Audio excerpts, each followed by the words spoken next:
आप देखने जा रहे हैं संत की अदालत। आपके सवाल, गुरुदेव के जवाब। सानिध्य वैज्ञानिक संत आचार्य श्री निर्भय सागर जी महाराज। जय जिनेंद्र बंधुओं, मैं कवि डॉक्टर राहुल जैन फिर से आपका स्वागत करता हूं संत की अदालत में। और आज हम फिर पहुंच गए हैं वैज्ञानिक संत आचार्य गुरुवर निर्भय सागर जी महाराज की अदालत में। और आज न्याय प्राप्त करने के लिए अपनी फरियाद लेकर सेक्टर 33 नोएडा से श्रीमती संतोष जैन, धर्मपत्नी श्री रमेश चंद्र जी आए हुए हैं। आइए, आपका स्वागत है। नमोस्तु महाराज जी। मैंने अब अदालत में इतना सुना है आपके टीवी के ऊपर, लेकिन मैं उसके लिए एक समस्या लेकर के आई हूँ कि जो धर्म, इतने दुनिया में धर्म है, उनमें से प्राचीन धर्म कौन सा है? दुनिया का सबसे प्राचीन धर्म जैन धर्म है, क्योंकि इसकी संतति अनादिकाल से है और अनंत काल तक प्रवाहमान रहेगी। इसलिए जैन धर्म सबसे प्राचीन धर्म है। महाराज श्री, सभी अपने अपने धर्म को प्राचीन बताते हैं, तो हम कैसे कहें कि हमारा जैन धर्म प्राचीन है? कोई इसका प्रमाण है क्या आपके पास? ऐतिहासिक और पुरातात्विक प्रमाण, ये दो तो सबको पता है। तीसरा आगमिक प्रमाण, जो ग्रंथों के प्रमाण होते, लिखित प्रमाण। ऐसे तीन प्रकार के प्रमाण में आज सबसे पहले मैं आपसे ये कहूँ कि जैन धर्म सबसे प्राचीन है। इस बात की सिद्धि सिंधु घाटी से प्राप्त जो मोहरें हुई हैं, उसके जो सील नंबर 2, जो कि केंद्रीय पुरातत्व संग्रहालय में वो प्रमाण के रूप में आज भी वहाँ पर सन 1928-29 में जो प्राप्त हुए थे, वो वहाँ पुरातत्व हमारे सामने प्रत्यक्ष प्रमाण हैं। देखिए, उसमें स्पष्ट लिखा हुआ है। और वहाँ पर जो पुरातत्व में जो सिंधु घाटी से जो मोहरें प्राप्त हुई, वो कब प्राप्त हुई थी? सिंधु घाटी की सभ्यता कितनी प्राचीन है? तो ईसा जो मसीह का जो चलता है, ईसा पूर्व 2500 वर्ष प्राचीन सिंधु घाटी की सभ्यता सिद्ध की गई है। मतलब आज से लगभग 5000 वर्ष लगभग हो रहे हैं। 4 से 5000 वर्ष पूर्व की बात मैं बता रहा हूँ कि उस समय जो सिंधु घाटी की खुदाई से जो मोहरें प्राप्त हुई, उनमें एक जो केंद्रीय पुरातत्व संग्रहालय में रखा हुआ जो प्रमाण है हमारा, उसमें जो आदिनाथ भगवान की प्रतिमा उस मोहर में छपी हुई है, उसमें एक त्रिशूल बना हुआ है, नग्न दिगंबर है। तो कुछ तत्ववेत्ताओं ने, इतिहासकारों ने ये कहा ये तो शंकर जी हैं। नहीं, वो जैन धर्म की ही प्रतिमा है, जिनेंद्र देव की प्रतिमा है, वृषभनाथ भगवान की प्रतिमा है। इस बात को राधा कुमुद मुखर्जी ने ये निर्विवाद कर दिया कि जैन धर्म की प्रतिमा है और सबसे प्राचीन ये धर्म है जैन धर्म। फिर इसके बाद में प्रोफेसर प्राणनाथ विद्यालंकार झा, उन्होंने भी एक सील नंबर 449 में, जो ही उसी पुरातत्व जो संग्रहालय है, उसमें एक वहाँ प्राप्त जो प्रतिमा है, उस पर भी एक त्रिशूल बना हुआ है और नग्न मुद्रा में वह अरहंत की प्रतिमा है। उसको भी लेकर के कहा ये तो त्रिशूल तो शंकर जी का था, इसलिए शिव जी का वो रूप है। बोले नहीं, उसमें एक शब्द लिखा है जिनेश्वर। क्या लिखा हुआ उसमें? जिनेश्वर। तो उन्होंने उस वाक्य को लेकर कह दिया ये जिनेश्वर की जिनेन्द्र भगवान की प्रतिमा है, किसी और की नहीं है। इसके बाद में रामधारी से दिनकर हुए, उन्होंने भी ये सिद्ध कर दिया कि ये जो जैन धर्म सबसे प्राचीन धर्म है और इनकी शुरुआत भगवान आदिनाथ से हुई है, वृषभदेव से, ना कि महावीर स्वामी से हुई है। फिर इसके बाद में डॉक्टर एम शर्मा, उन्होंने भी ये सिद्ध कर दिया है कि जैन धर्म 5000 से अधिक प्राचीन धर्म है। ये नहीं कहिए कि अभी का धर्म है। फिर राय बहादुर चंद्रा जी, उन्होंने भी मथुरा से जो कंकाली टीला है कौन सा? मथुरा का। उससे जो अवशेष प्राप्त हुए उन्होंने भी ये सिद्ध कर दिया है कि देखिए ये सील नंबर वहां 2FGH नंबर की आज भी प्रमाण वहां पुरातत्व में रखे हुए हैं।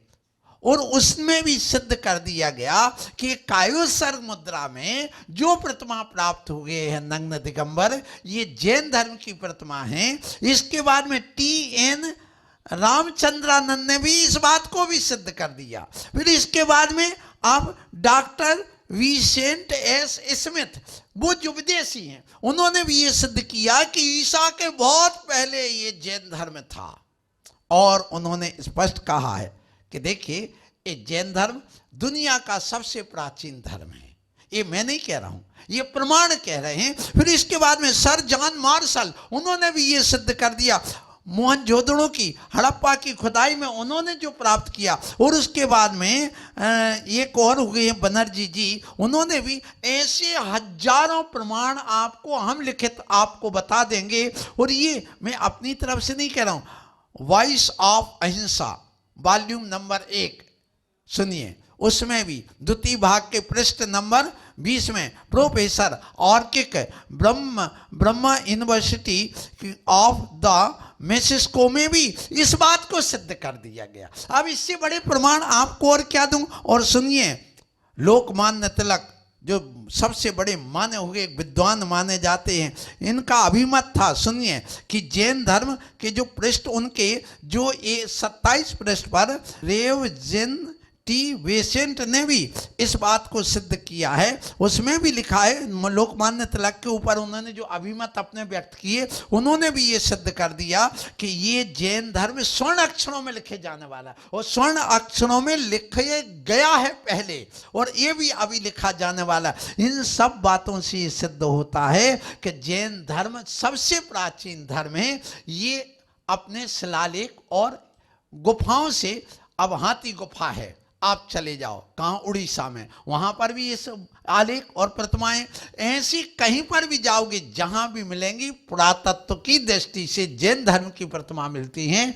इससे सिद्ध होता जैन धर्म प्राचीन धर्म है। आपने पुरातत्व के माध्यम से तो ये बतला दिया कि हमारा जैन धर्म जो है वो सबसे प्राचीन है, पर वेद सबसे प्राचीन माने जाते हैं शास्त्रों में। तो क्या वेदों में भी कहीं जैन धर्म की प्राचीनता का उल्लेख है क्या? वेदों में स्पष्ट कथन है कि जैन धर्म सबसे प्राचीन सिद्ध होता है। और यहां तक कि मैं आपको बताऊं कि वेदों की बात जब हम करते हैं तो इसके जो हठ योग प्रदीपिका नाम का एक हिंदू धर्म का ग्रंथ है, उसके मंगलाचरण में ही आदिनाथ भगवान को स्मरण किया गया। अच्छा, जिस ग्रंथ के मंगलाचरण में आदिनाथ भगवान को स्पष्ट कहा गया है, वहां पर 10वें नंबर के श्लोक में मैं इसका प्रमाण लेकर के आया हूं।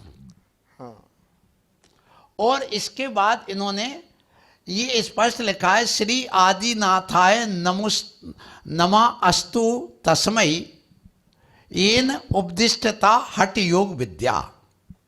इसका मतलब यह है कि मैं आदिनाथ को नमस्कार करता हूं, जिन्होंने हठ योग विद्या को सबसे पहले उपदेश दिया है।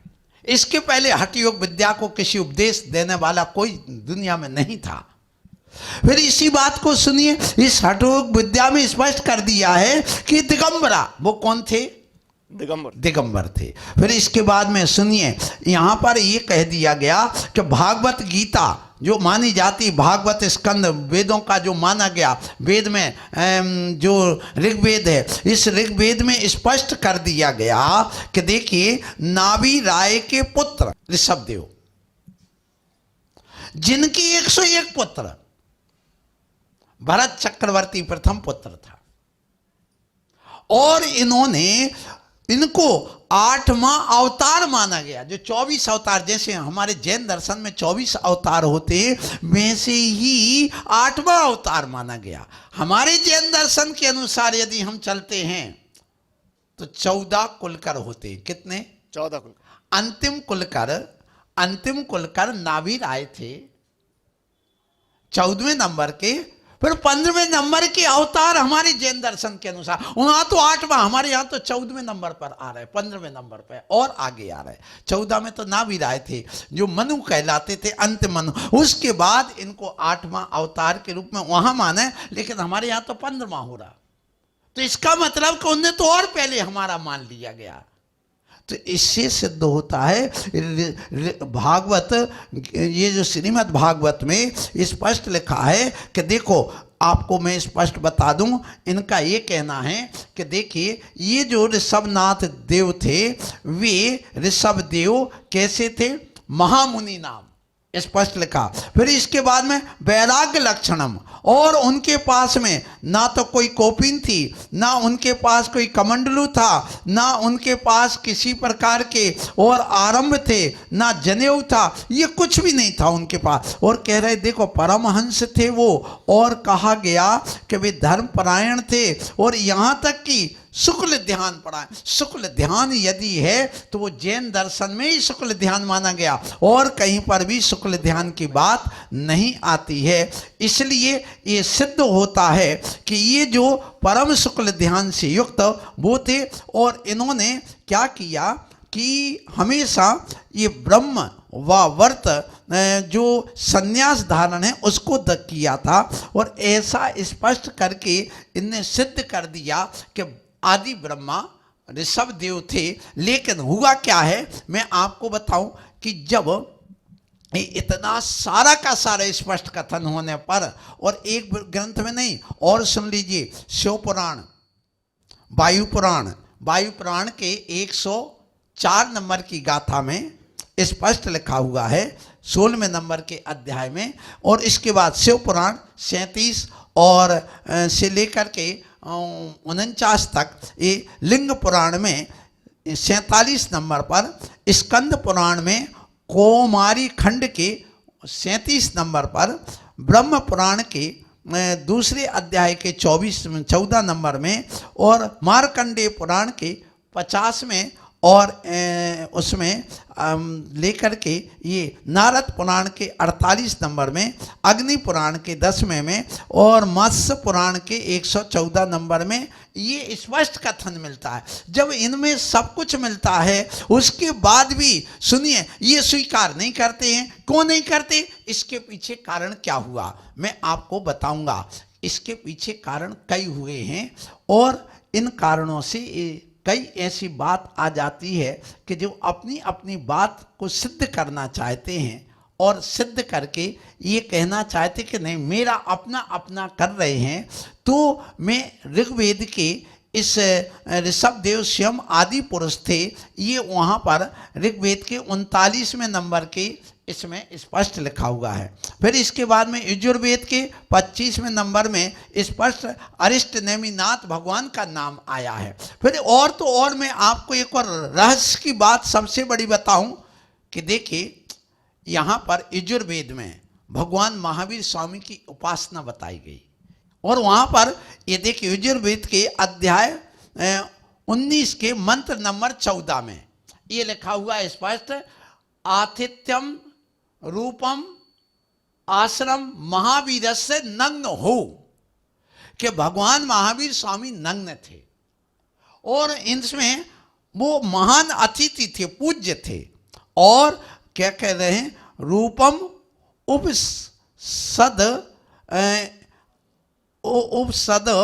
इतम त्रिरात्रि सुता, अर्थात ये जो अज्ञान रूपी मद शरीर विद्या की उत्पत्ति नहीं हो, इसके लिए वह सुरात्रा माने एक उनको नष्ट करने वाले थे। किसको नष्ट करने वाले थे? अज्ञान को नष्ट करने वाले थे, मद को नष्ट करने वाले थे। कौन? भगवान महावीर स्वामी। वो नग्न थे, दिगंबर थे। इन सबसे सिद्ध हो रहा है कि भगवान आदिनाथ के पहले भी जैन धर्म था, और इसमें यदि आदिनाथ को इन ग्रंथों में स्मरण किया गया मंगलाचरण के रूप में, इसका मतलब ये है कि जैन धर्म सबसे प्राचीन था। इसलिए हम इस बात को स्वीकार करेंगे, और सबको स्वीकार करना पड़ेगा कि जैन धर्म सबसे प्राचीन है। गुरुदेव, आपने जो विभिन्न ग्रंथों में उल्लिखित है उसके माध्यम से सिद्ध कर दिया कि हमारा जैन धर्म सबसे प्राचीन है। पर जब इतने सारे रेफरेंस उपलब्ध हैं, इतने सारे उल्लेख उपलब्ध हैं, तो फिर आखिर क्या बात है कि लोग इसे मानते नहीं हैं? जैसे कि आपने बताया कि कुछ लोगों ने बीच में गड़बड़ी की है, तो ऐसी क्या गड़बड़ी की है गुरुदेव इन लोगों ने? ये मध्य युग में, मध्यकालीन युग में जब शंकराचार्य हुए तब जैन धर्म से विद्वेष हो गया। शंकराचार्य हुए, ये शंकराचार्य कौन थे? प्रथम शंकराचार्य कब हुए, इस बात को भी आपको समझना होगा इस प्रसंग पर। देखिए, शंकराचार्य केरल के कालडी ग्राम में जन्मे थे। उनके पिता का नाम नंबूदरी था और माता का नाम विशिष्टा था, और भोलेनाथ की कृपा से उनका जन्म हुआ था। इसलिए उनको, माने उनके यहाँ संतान नहीं थी, वो संतान के रूप में हुई बहुत दिन बाद। तो उन्होंने भोलेनाथ की पूजा करते थे, तो उनने भोलेनाथ की कृपा से उनका अवतार माना हिंदुओं ने। और इनकी 27 मई वैशाख शुक्ला पंचमी ईस्वी 788 में जन्म हुआ था। ये इनका पूरा स्क्रीनशॉट है प्रथम शंकराचार्य का। तो क्या था, जैन दर्शन पूरे विश्व में फैला हुआ था, और उस समय जब मुस्लिम राज्य भी आ गया था तो क्या हुआ, वहाँ पर हमारे भट्टारक परंपरा चलती थी और मठ चलते थे, और भट्टारक लोग उन मठों की रक्षा करते थे। तो ये क्या हुआ कि ये उड़ीसा में जब इन्होंने जगन्नाथपुरी में पहला मठ बनाया, वहाँ पर भी ये शंकराचार्यों ने 4 जगह 4 मठ बनाए मुख्य रूप से, और कराची में बनाए, बद्रीनाथ में बनाया, पुरी में बनाया। यहाँ पहले पूरे जैन धर्म के मंदिर थे। आज जितने भी मंदिर हैं इनको भी देख लें, तो क्या हुआ कि उस समय चिढ़ हो गई इनको जैन धर्म के इसके प्रभाव को और सारी बात को देख करके। तो इन्होंने क्या किया कि जितने जितने ये जैसे हठ योग में वो जो मंगलाचरण में किया गया आदिनाथ की स्तुति, तो इन्होंने आदिनाथ का अर्थ शिव जी ले लिया, बस यहां पर हो गया। आदिनाथ माने शिव जी, ऋषभ देव का अर्थ शिव जी, जबकि किसी भी अमर कोश आदि में आप मिलाइए, आदिनाथ का अर्थ शिव जी है ही नहीं, ऋषभ देव का नाथ शिव जी है ही नहीं। लेकिन इन्होंने पाठ वेद करके इनके अर्थ बदल करके शिव जी कर दिया, मत देश के कारण से कि ये हमें अपना धर्म को प्राचीन सिद्ध करना है, हम हिंदू लोग प्राचीन हैं, इस बात को लेकर के इन्होंने इसको चेंज कर दिया। ये मत देश के कारण से हुआ है, इसलिए ऐसी स्थिति बनी हुई है। दोस्तों, आज आपने देखा कि हमारा जैन धर्म सबसे प्राचीन धर्म है, और इसे कैसे सिद्ध किया आचार्य गुरुदेव ने। हमारे पुरातत्व जो अभिलेख मिलते हैं, जो विभिन्न ग्रंथों में लिखा हुआ है, यहां तक कि जो अजैन ग्रंथों में लिखा हुआ है, उन सभी के माध्यम से आचार्य गुरुदेव ने यह सिद्ध किया। और अगले एपिसोड में हम किन्हीं और माध्यमों से यह फिर से सिद्ध करेंगे कि हमारे जैन धर्म कितना प्राचीन है। और आप हमारा यह कार्यक्रम संत की अदालत यूं ही देखते रहें। अगले एपिसोड में फिर आपसे मुलाकात करेंगे। तब तक के लिए जय जिनेंद्र।